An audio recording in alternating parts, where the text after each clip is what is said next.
4 जून को आने वाले परिणाम को लेकर सियासी हलचल के साथ साथ जनता की भी उत्सुकता बढ़ गई है। बात पाली संसदीय सीट की करें तो यहां 13 प्रत्याशियों की किस्मत ईवीएम मशीन में कैद हो गई है। अब यहां से कौन जीतता है ये तो 4 जून को ही पता चलेगा। हालांकि बीजेपी और कांग्रेस में इस सीट पर सीधी टक्कर है। पाली से बीजेपी ने पीपी चौधरी को मैदान में उतारा है और कांग्रेस पार्टी ने महिला प्रत्याशी संगीता बेनीवाल को उतारा है। दिखाते हैं आपको इस रिपोर्ट में जनता का क्या मूड है।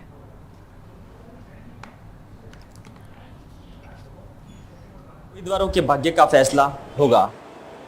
हमारे साथ मौजूद है बीजेपी के जिला प्रवक्ता त्रिलोक राम चौधरी।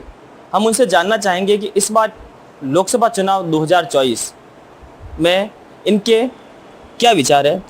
जैसा कि त्रिलोक जी, लोकसभा चुनाव 2024 में की अगर हम बात करें तो किसकी सरकार बन रही है?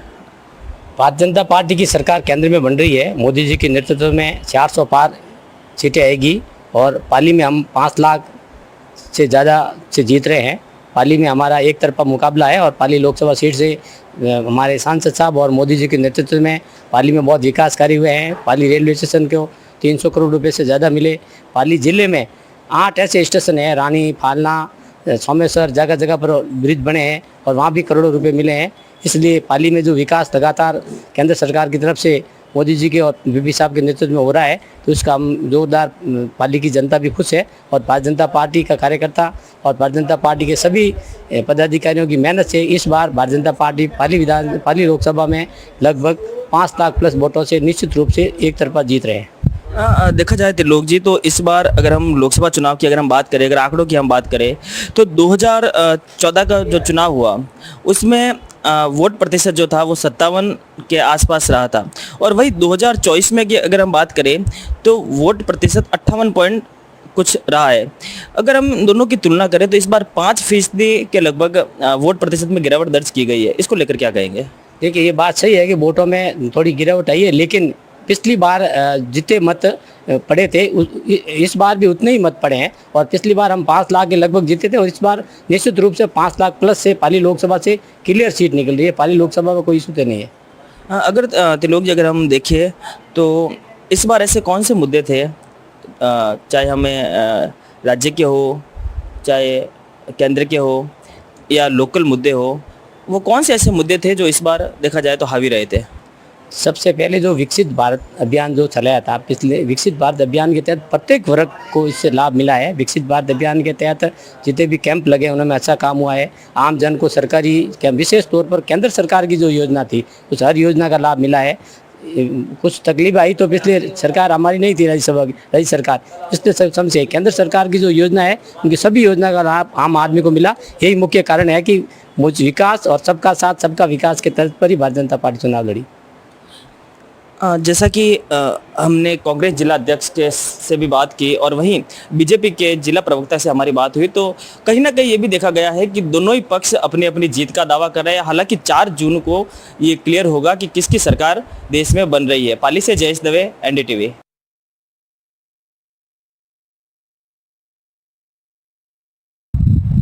हमारे साथ मौजूद है पाली कांग्रेस कमेटी के जिला अध्यक्ष अजीज दर्द।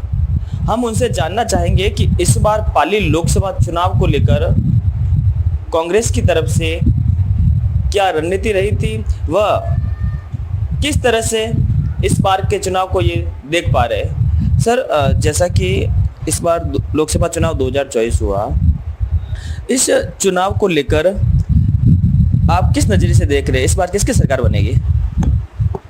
सरकार तो इंडिया गठबंधन की बनने जा रही है।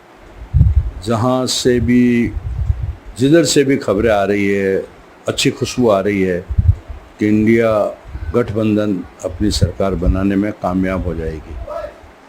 और आपने पहला सवाल किया कि आपने ये चुनाव किस तरीके से लड़ा, तो मैं आपको बताना चाहूँगा कि 2019 में जब लोकसभा चुनाव हुए थे तब हम लोग 4,80,000 वोटों से चुनाव हारे थे।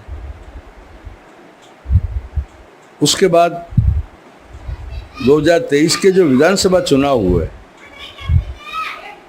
उसमें 8 ही सीटों पे हम लोगों ने बहुत मेहनत की और जनता ने भी हमारा साथ दिया और उसके नतीजे में आप देखोगे पाली हम जीते हैं और 8 ही सीटों पे हम लोग मात्र 71,327 वोटों से ही पीछे हैं। और अगर हम आंकड़ों की बात करें तो 2019 का जो चुनाव हुआ था और अब जो 2024 का चुनाव है, तो कहीं ना कहीं ये देखने में आया है कि 2024 के चुनाव में 5% जो मतदाता है या यूँ कहे कि कमी आई है वोटों में। तो ऐसे क्या कारण रहे कि इस बार जो ये आंकड़ा है ये बढ़ा? क्योंकि अगर हम इससे पहले 2009 की अगर हम बात करें तो 2009 में जब 2.54% मतदान घटा था तब कांग्रेस की सरकार बनी थी और अब वही स्थिति एक बार फिर हो चुकी है कि 2024 में 5% मतदान घटा है। इसको लेकर क्या कहेंगे? मतलब वोट देने का जो उत्साह होता है लोगों में वो तो बरकरार था, लोग वोट देने भी पहुंचे हैं, लेकिन कुछ परसेंटेज जो ये डाउन गया है तो इसकी वजूहत सही पूछो तो अभी समझ में आ नहीं रही है। वजह क्या रही, क्यों रही, हम लोग जो है राजनीतिक पार्टियां वोट खींचने में कहाँ कामयाब नहीं हो सकी, ये थोड़ा सा देखने वाली बात है।